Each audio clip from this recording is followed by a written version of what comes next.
for me, I guess getting now into like the public school conversation, for me, I grew up in public school. Um, I guess the only private school I ever went to was my preschool, which is like affiliated with a local church in my hometown. But started in first grade through 12th grade, public school.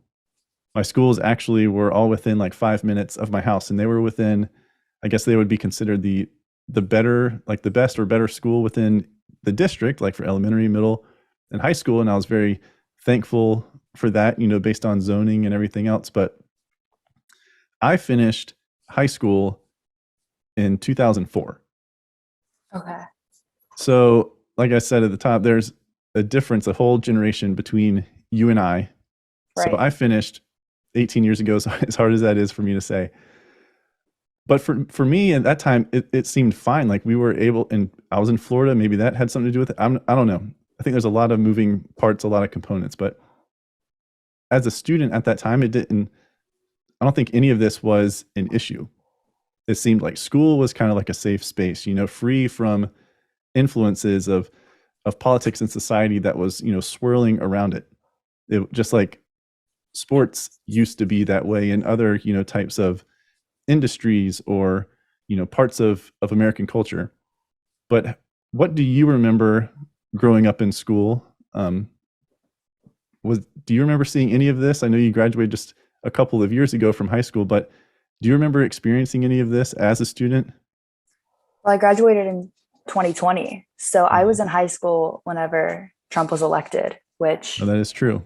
That's true. really was, I'd say, a major shift in Hmm.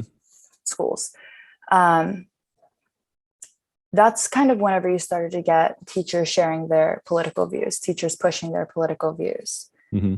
And I want to say that was my freshman year. My freshman year of high school is whenever Trump won the presidency. After that, it got worse.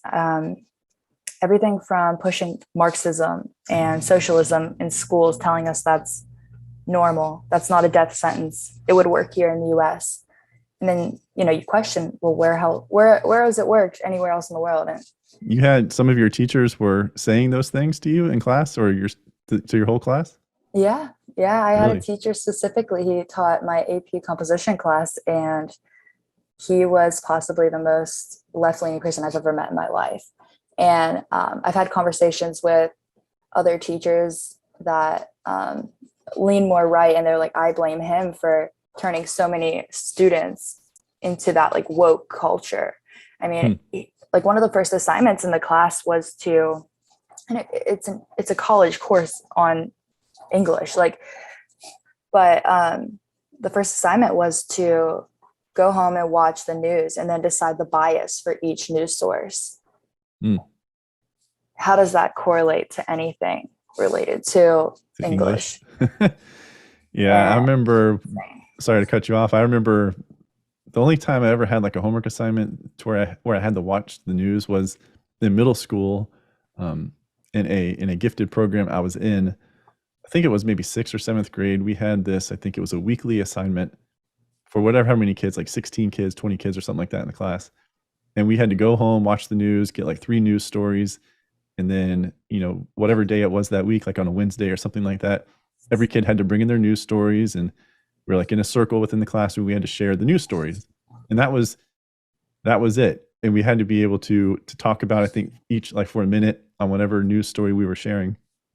And then I think the teacher could ask questions, or maybe the other students could ask questions, but it never went into politics. But that was like the only time I was ever told to have to watch the news.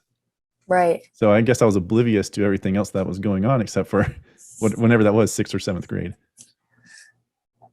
that's Didn't seem crazy. like anything was pushed upon me, like. Right, right.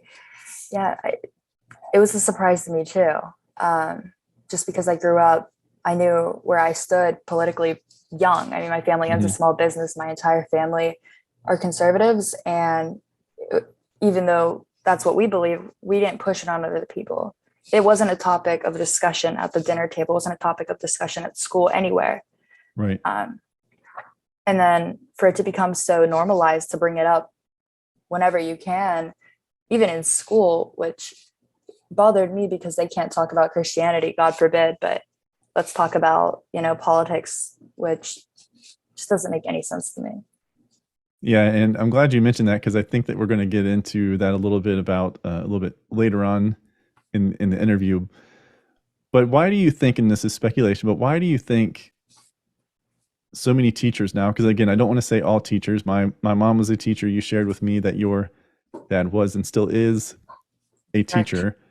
But what do you think makes these certain teachers feel compelled to push their political beliefs, their personal beliefs, their different ideologies, whatever they subscribe to, onto the children in their classroom?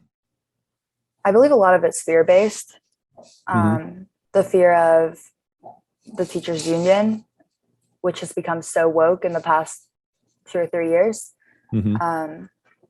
I also think the idea that college was necessary whenever they graduated high school, the idea that college was the ultimatum.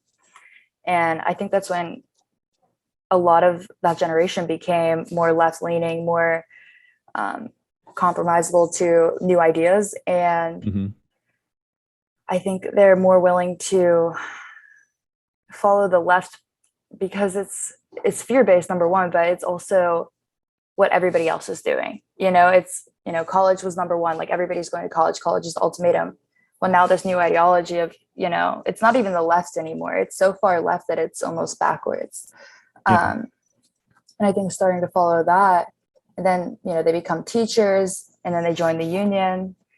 And, with the union being so left leaning, I don't think they really get an option. I think it's almost indoctrined into the curriculum within schools. Mm-hmm. I think the left is like a lobbyist, I think the school system in the US right now is lobbyists for the left. Hi, I'm Brian Kletter, the creator and host of the Counterthought podcast.